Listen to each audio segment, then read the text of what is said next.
우리 같이 말씀 보겠습니다. 오늘 말씀은 사사기 21장 25절 한 절입니다. 사사기 21장 25절입니다. 그때 이스라엘에 왕이 없으므로 사람이 각기 자기의 소견에 옳은 대로 행하였더라. 이제 이 사사기는 우리가 기대하는 이렇다 할 어떤 결론도 내지 않고 또 어떤 그럴듯한 교훈도 남기지 않은 채 막을 내립니다. 사사시대 내내 폭력과 살상이 난무했던 비극적 실상을 이 구절로 마무리하고 있습니다. 그때에 이스라엘의 왕이 없으므로 사람이 각기 자기의 소견에 옳은 대로 행하였더라. 이 구절의 의미는 무엇일까요? 그들에게 왕이 있었더라면 좀 나았을까요? 그럴 거라 생각해서인지 이제 후에 사무엘 때가 되면 처음으로 왕을 세우게 됩니다. 그런데 이후 역사를 보면 알 수 있듯이 이스라엘은 왕이 없던 시대보다 그리 나을 것 없는 역사를 이어가다가 결국 멸망합니다. 구약의 역사와 신약의 역사, 또 이후 교회사까지 전부 알고 있는 우리로서는 이 왕이 없어서 각자 옳은 대로 살았다라는 이 표현이 변명에 불과하다라는 것을 잘 압니다. 그러니 이 구절이 단순히 사사시대에 대한 어떤 해결책을 말하는 것은 아닐 것입니다. 여기에는 훨씬 많은 내용이 들어 있습니다. 우선 성경은 지금 이스라엘이 진정한 왕이신 하나님을 제대로 섬기지 않고 그분의 말씀을 따르지 않은 것을 지적하는 것입니다. 그들에게는 왕이 있었습니다. 그 누구보다 강하고 그 누구보다도 그들을 사랑하시는 왕이 있었습니다. 그럼에도 그들은 눈에 보이는 인간 왕을 요구했던 것입니다. 인간 왕이 있는 것과 왕이 없는 것은 어떤 차이가 있을까요? 아마도 왕이 있으면 왕이 없을 때보다 정치, 경제, 군사, 사회, 행정 등의 영역에서 더 응징력을 발휘할 수 있을 것입니다. 왕권이 중심이 되어 모든 힘을 국가로 결집할 수 있으니 동원할 수 있는 힘의 크기도 더 커질 것입니다.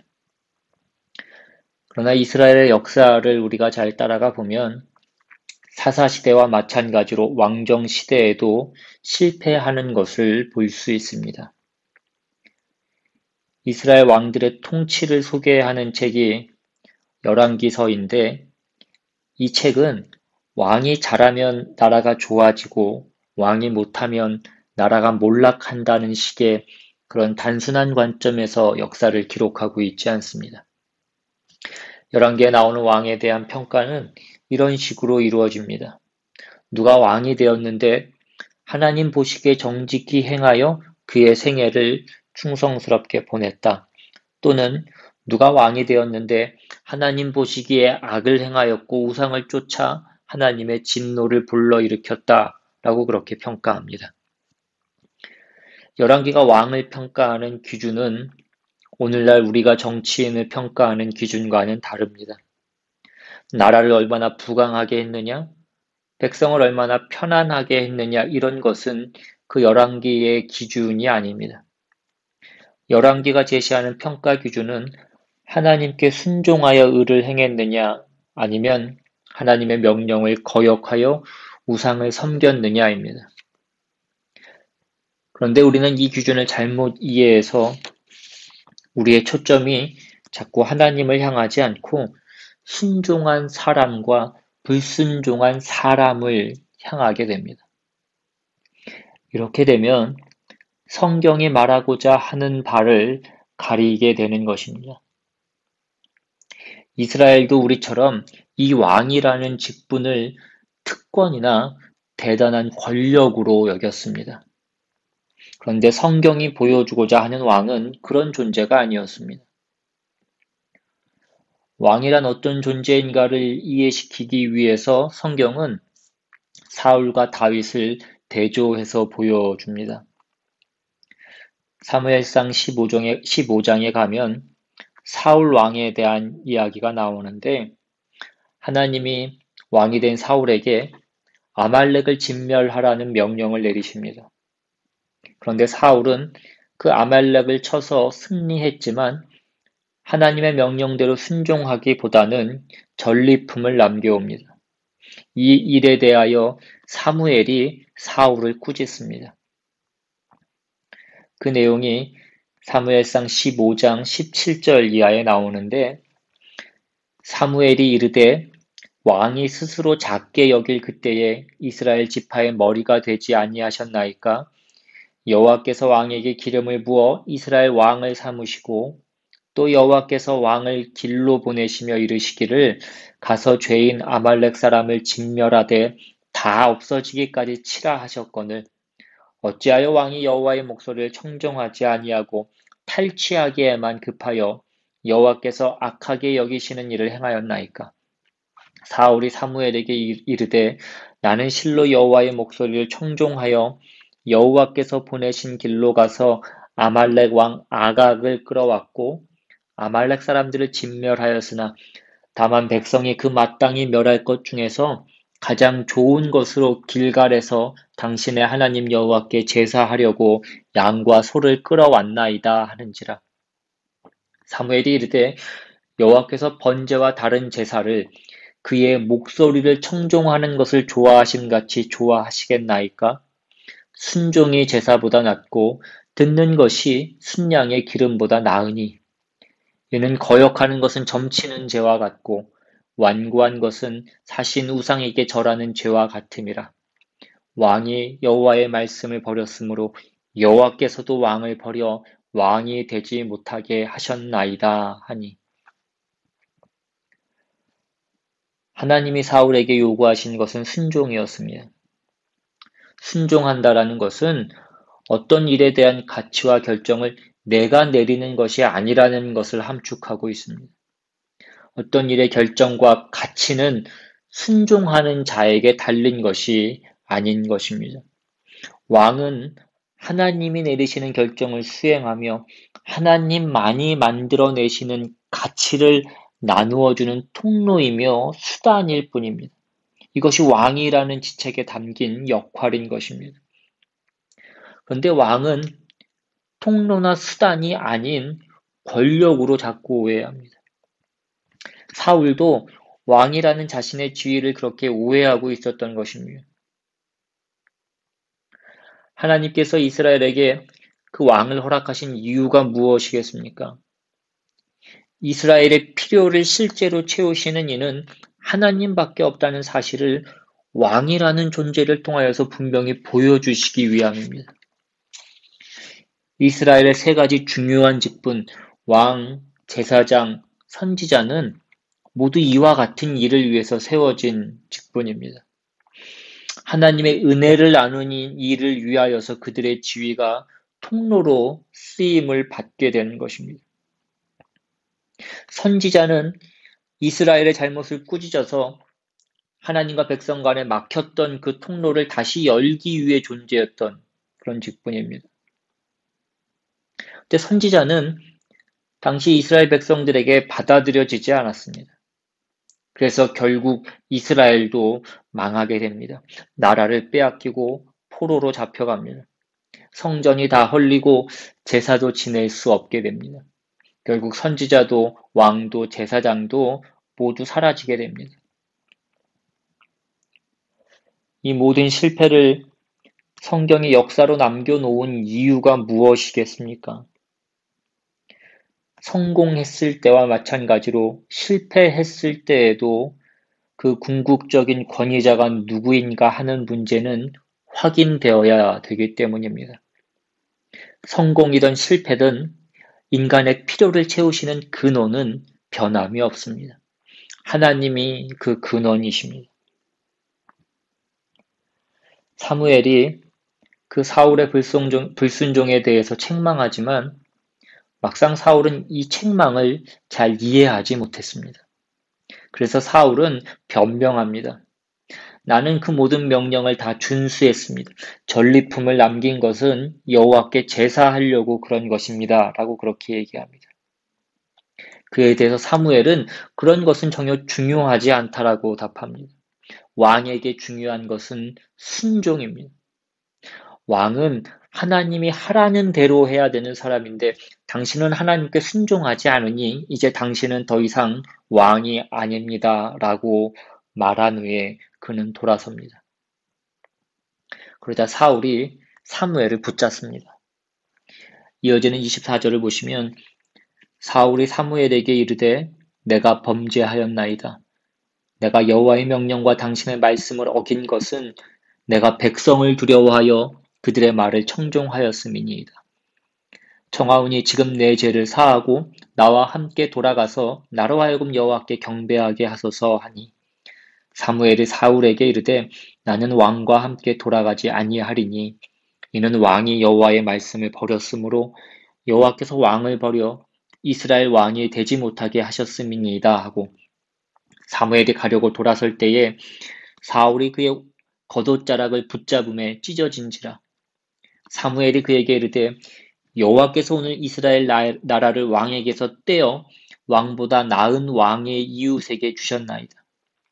이스라엘의 지존자는 거짓이나 변개함이 없으시니 그는 사람이 아니시므로 결코 변개하지 않으심이니이다 하니 사울이 이르되 내가 범죄하였을지라도 이제 청하옵나니 내 백성의 장로들 앞과 이스라엘 앞에서 나를 높이사 나와 함께 돌아가서 내가 당신의 하나님 여호와께 경배하게 하소서 하더라. 사울이 두려워하고 있는 것은 백성이었습니다. 사울은 지금 이스라엘 백성의 눈치만 살피고 있습니다. 하나님께 경배하는 그 일마저 사울에게는 백성의 환심을 사기 위한 수단에 불과했던 것입니다. 모든 것이 하나님에게서만 나오는데 지금 사울이 두려워하고 염두에 두는 대상은 하나님이 아니었습니다. 왕의 힘은 백성에게서 나오는 것이 아니라 오직 하나님으로부터 공급받는 것인데 사울은 이 점을 틀리고 있었던 것입니다. 이런 사울과 비교해서 다윗은 어떠했을까요? 사무엘하 7장에 가면 다윗이 하나님께 중요한 약속을 받는 장면이 나옵니다.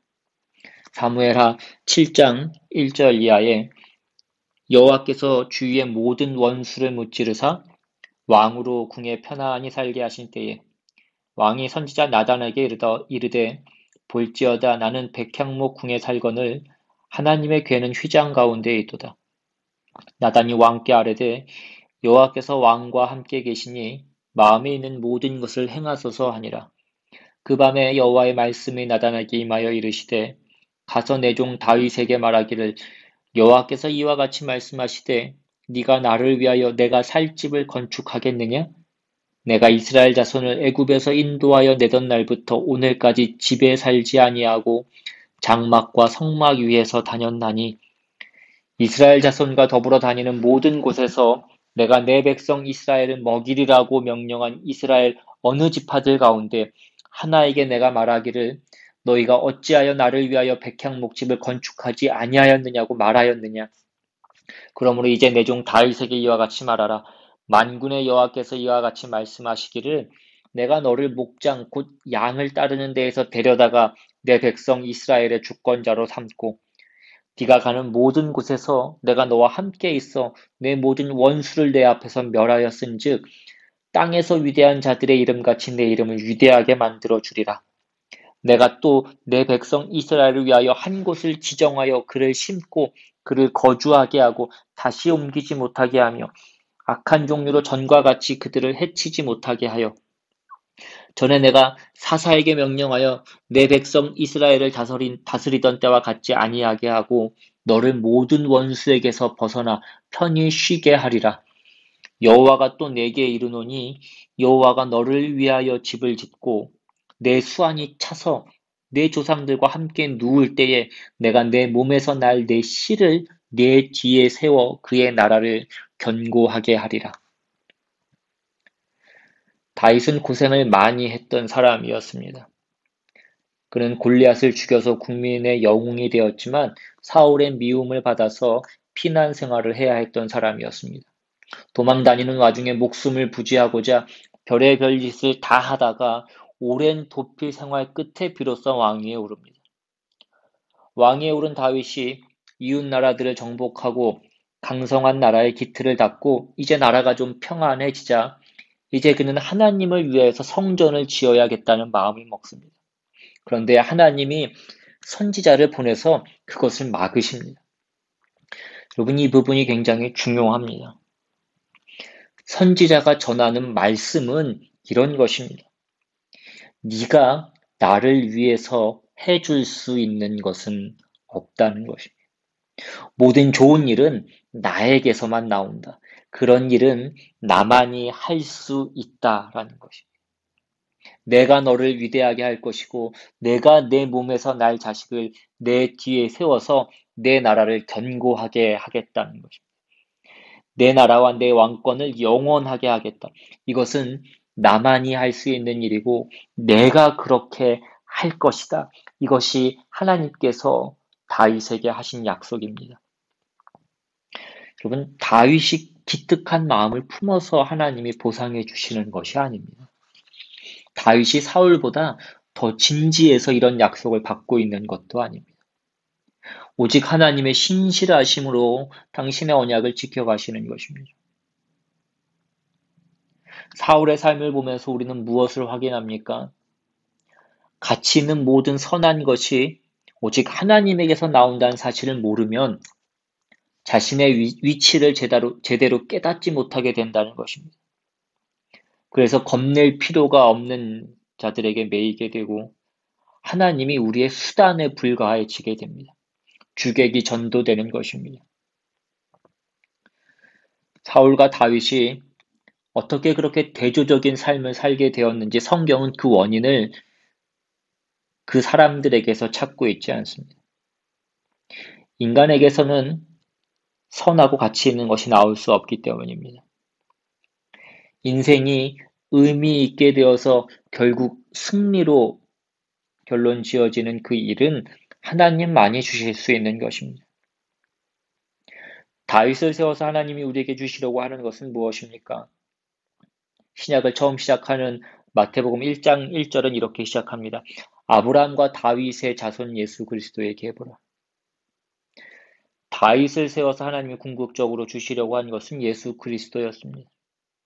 하나님은 예수 그리스도의 필요성과 그의 궁극적인 가치를 설명하기 위해서 역사를 펼쳐가시는 것입니다. 역사와 그 안에 담긴 모든 실전과 모든 경우를 다 동원해서 우리를 예수 앞에 이르게 하시는 것입니다. 다시 오늘 사사기 마지막 구절로 돌아와 보겠습니다. 사사시대에 대해서 그때 이스라엘의 왕이 없어서 각기 자기의 소견에 옳은 대로 행하였다라고 평가한 결론을 우리가 앞에서 살펴보았습니다. 당신은 왕이 없어서 몰랐다, 왕이 없어서 못했다, 이렇게 변명하는 것입니다. 이미 확인했듯이 왕이 있을 때도 잘하지 못했습니다. 이 일을 사무엘서와 열왕기서가 잘 보여주고 있습니다.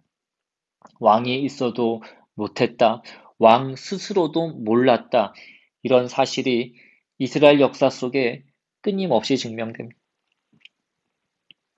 그러나 여기에도 이런 역사에도 하나님은 당신의 은혜를 담으십니다. 우리가 선택한 죄의 자리, 죄로 말미암아 마땅히 받아야 할 그 징벌과 심판이라는 자리까지 하나님은 포기하지 않으십니다. 그 자리까지 찾아가 일하셔서 오직 하나님에게서만 생명과 승리, 그 참된 영광이 나온다는 사실을 증거하시는 것입니다. 왕이 없어서 실패하든 왕이 있어도 실패하든 하나님은 포기하지 않으셨다는 것을 예수님의 오심으로 증거하시는 것입니다. 우리가 경험하고 우리가 상상하는 것보다 더 무서운 경우들이 성경에 등장하고 있습니다. 우리는 이 사사기를 통해서 특히 그것을 더 확인합니다. 배신이 있고 불륜이 있고 어리석음이 있고 공포가 있고 말 못할 잔혹함이 있습니다. 이 사건들을 보여주시며 하나님이 우리에게 말씀하시는 것입니다. 너희가 어디까지 가든지 내가 못 담을 자리는 없다는 것입니다. 왕이 없어서 실패했느냐? 왕이 있어도 실패했다. 나라가 망할 수도 있고 포로로 붙잡혀 갈 수도 있다. 그러나 이 모든 것은 다만 그 역사의 상황과 배경에 불과하다. 너희가 있는 그 모든 곳에 은혜와 승리를 담을 수 있다. 거기에 예수를 보내어 이 모든 것을 뒤집을 수 있다. 죽음을 부활로 뒤집을 수 있다. 그러니 망해도 괜찮다. 어느덧 우리는 이 사사기의 결말에 와 있습니다. 우리가 알고 있다고 생각하고 우리가 경험하고 있는 그 모든 상황과 환경들보다 훨씬 더 넓고 더 깊게 펼쳐지는 것들을 보게 됩니다. 이것을 통하여 우리가 살아가는 삶의 모든 자리가 하나님의 은혜와 그분의 성의 안에 있다는 것을 우리는 확인하게 되는 것입니다. 어떠한 인생도 거기서 벗어날 수 없습니다. 우리가 사사기를 보면서 나는 억울해라던가 나는 아닌가 보다라는 그 생각을 이제는 넘어가실 수 있기를 바랍니다. 어떠한 인생도 어떠한 경우도 하나님의 은혜가 품지 못할 자리는 없다고 이 사사기는 말씀하고 있는 것입니다. 이 사사기의 말씀 속에 담긴 이 은혜를 발견해서 우리의 억울하고 우리의 초라한 인생을 끌어안고 담대함과 늠름함으로 나아가는 우리 모두가 될 수 있기를 주님의 이름으로 축원합니다. 남은 시간 우리 함께 기도하며 나아가기를 원합니다. 하나님 아버지 은혜를 감사합니다. 하나님의 은혜가 얼마나 크고 깊고 충만한지를 우리가 확인합니다. 우리가 서 있는 자리에 주께서 들어오셔서 우리를 끌어안으시는 것을 우리가 다시 한번 깨닫습니다. 이 믿음을 가지고 우리의 현실을 감수할 수 있도록 주님 인도하여 주시옵소서. 하나님이 어떻게 은혜를 담아내시고 증거하시고 나누어 주시는지 깨달아 왕같이 제사장같이 선지자같이 우리가 우리의 인생을 살 수 있도록 하여 주시옵소서. 우리 시간 이렇게 함께 기도하며 나아가기를 원합니다. 함께 기도하겠습니다.